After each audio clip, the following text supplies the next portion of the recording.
How to use a keyboard. First off, what is a keyboard? Well, this is a keyboard. Hopefully you know that much, but if not, that's why we're here. It's the device in front of you that has the letters on it so that you can type on the computer. Pretty simple, I think, but we're going to go over it. So we're going to start with the escape key. This is the escape key up in the top left, and I got a lot of people that think it's bad to press. They think it's going to erase the computer or crash the computer. It is not. You can press the escape key, and in certain programs it won't even do anything. Also, when you're in some programs, if you're trying to do something, if you press the escape key, will actually get you out of something if you're in and can't figure it out. For example, this presentation is in full screen, so if I were to press the escape key, it takes me out of full screen so I can control my computer again. I'll go back into it. But the escape key will not do anything if you are on your computer. If you're in Word or if you're just on the regular desktop and press the escape key, it doesn't actually do anything, so don't be afraid to press the escape key. The escape key will actually get you out of a lot of pop-ups and a lot of things that you just don't know what to do with. Try the escape key first. Sometimes that is a lifesaver and will get you back to where you have control of your computer and know where to go. So, in essence, what I'm saying is don't be afraid to press it. It will not erase your computer, and there's nowhere that if you press the escape key is going to destroy anything. Worst off, it might erase the form that you were in filling out, so you'd have to refill out a form. That is the worst case, but most likely pressing it is not going to do any harm anywhere that you're at. This is the caps lock key. So you got the shift keys on each side, so if you press and hold the shift key and press a letter, it's going to give you a capital letter. If you don't press the shift key, it gives you a lowercase letter. If you press the caps lock key and let go, so it's just a one touch, it will make everything capital that you're typing, so that way you can just keep typing and not have to worry about holding a shift key. And then when you're done doing your capital word or capital letters, then you can hit the caps lock key once and it will put everything back to lowercase. So let me show you that real quick. Go down here to a Word document. Let me start over here. So if you're just typing in some letters, you'll notice that they're all lowercase. If you press the shift key, you can make the first letter capital, or you can hold the shift key and type. But if you have to hold the shift key, then you have to, try to figure out your A or your other buttons while you're typing. But if you press the caps lock key just once, and then you can type and everything will be in caps, and then if you press it again, everything goes back down into lowercase. So that's how caps lock works. It's just a button to make everything capitalized. And it will do the function of your shift key only on the letters. Holding the shift key will give you the symbols above these numbers here, or down here where you got the two options. Shift key will go from the bottom key to the upper key. So if you don't press the shift key, it does the bottom one. If you press the shift key, it does the top one. Same with your numbers. No shift key gives you a 9. Shift key will give you a bracket. But caps lock, if you press that, will not give you a bracket versus a 9. It will still give you just a 9. You still have to hold the shift key to get the special characters. Caps lock only works for letters, so just keep that in mind. The tab key. So this is the tab key. Tab key moves you further into the page, or will move you into a different box on a form. So the tab key on, say, a Word document, if you're typing a Word document and press the tab key, it's going to indent so that you can start typing your paragraph. You can also hit it twice or 3 times or whatever, and it'll move you along at spaced intervals that it does. That's what the tab key will do on a document. If you're on a form, let's say you're in email, you can type what you want up here, and if you hit the tab key, instead of having to click down here, you can hit the tab key and it will move you to the next box to fill in, instead of having to click on the next line that you want to click on. And clicking on it doesn't hurt, but tab is another option to get you to where you want to be. That's the nice thing about tab. And then if you shift tab, it'll go backwards. So you can hold the shift button and the tab key and it'll go up or back a selection. That does not work in Word. So if you hold the shift key, it's just gonna still tab. It does not go backwards. So the backwards tab only works in a form, whether that's email or a document that you're filling out like a PDF or a form online where it's asking you for your name and your email and your billing information, like when you're ordering something, you can tab through or shift tab back. That's the only time that the shift tab will work. Now let's go to the number lock key. So most keyboards, especially desktop keyboards, will have a number lock key. Not all laptops will, but some will. You'll see either NL or NUM lock for number lock. And what this does is it locks these numbers on the side over here. These ones don't, but a lot of them will have a little symbol. They'll have arrows on them, so left, right, up, down, insert, delete. Some of these will have different words or different symbols on them. If you don't have numlock activated, it will do the symbol.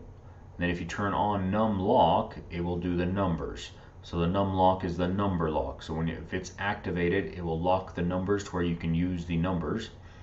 And if you don't have it on, it will just do whatever the symbol is.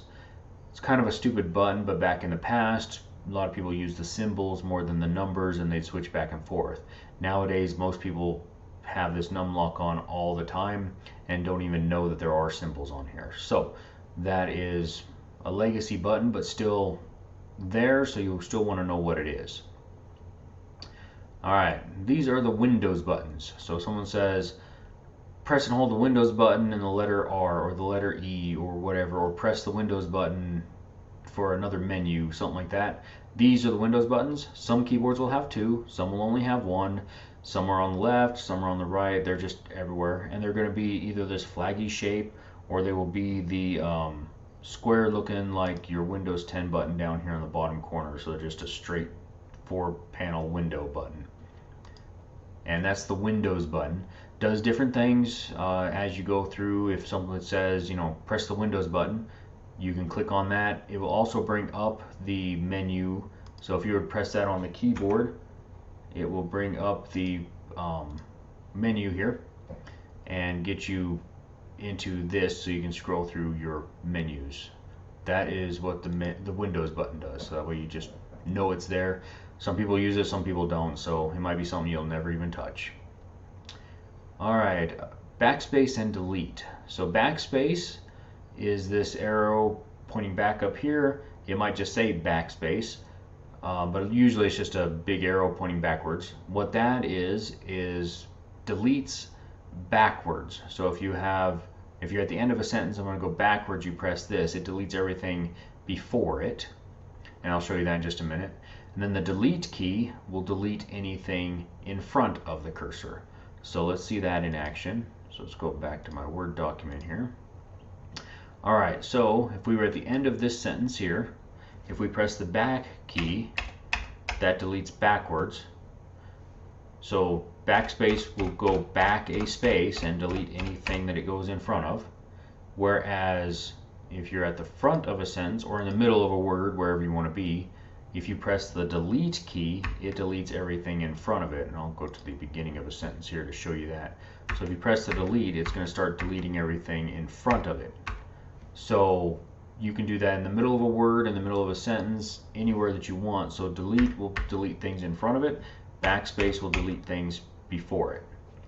So just know which way deletes which one. That's the difference between those, is which character they delete, whether deleting the one behind it or deleting the one in front of it.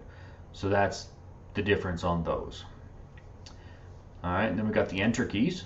These are the enter keys, so when you get to the end of a sentence you hit enter, or when you're at the end of filling out a form you can press enter.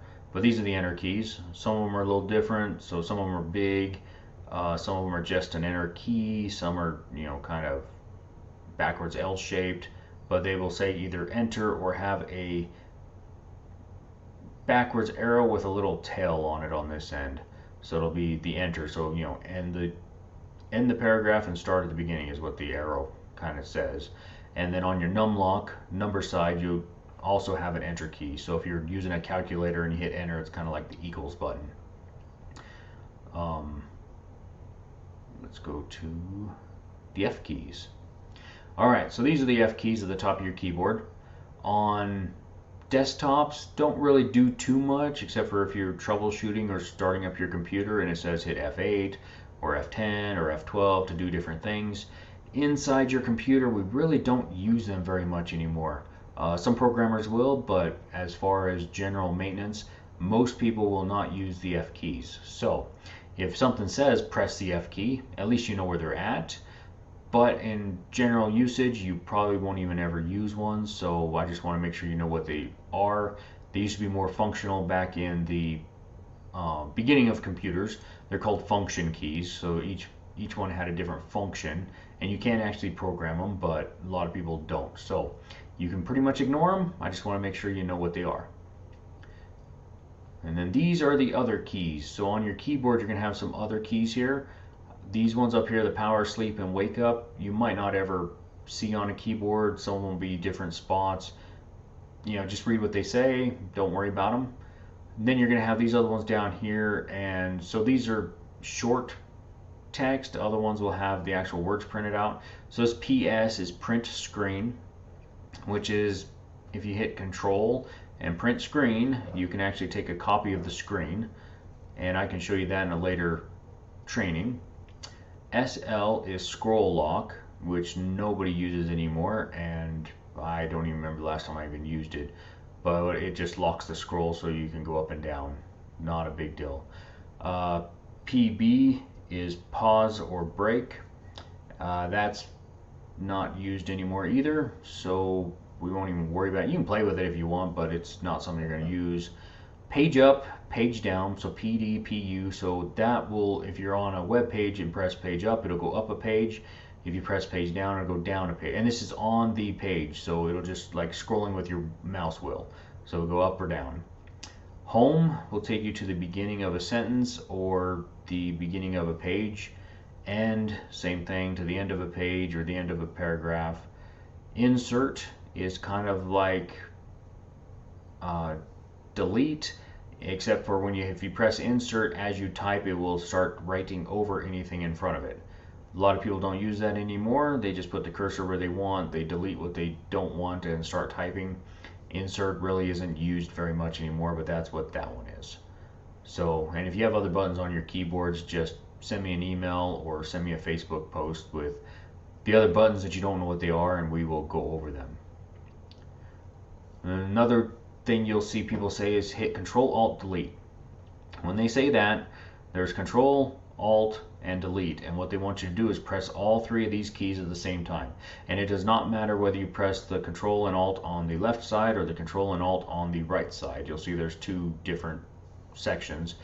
Or if you press Control here and an Alt here and a Delete there, you just have to have a Control and Alt and the Delete key all at once, and it'll bring up a different menu for you to look at, which is usually how you get to like Task Manager when people say, hey, go to Task Manager.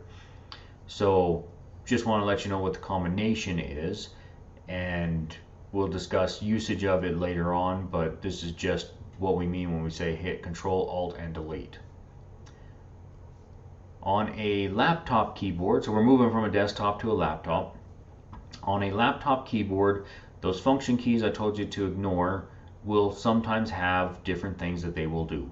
So on a laptop, you're going to have an extra key down here. It's called FN. This is your function key. So you got to press this and then press the button with the picture that you want to do on it to make the function of that button work.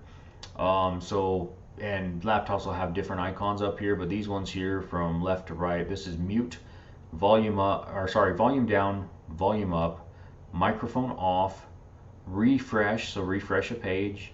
This button here with the slash through it will actually turn off the mouse pad. Some people do not like that mouse pad, they'd rather use an external mouse. This will turn it off. Airplane mode, which will shut off your internet. Camera off or camera on, so you press that. This is lock. Oh, this will lock the screen computer, so that way you'll have to log back in again. So it's a quick lock in case you walk away and don't want somebody to see what you're doing. You hit the lock. This is presentation, so this is how to get your screen to project to a projector or a second screen or something. This is brightness down, brightness up for the screen resolution, and then we're off into print screen and other things. So that is a laptop in a nutshell. Questions or concerns, please email me or Facebook me so that way we can get you answers. I hope this was very helpful, and I will see you on the next training.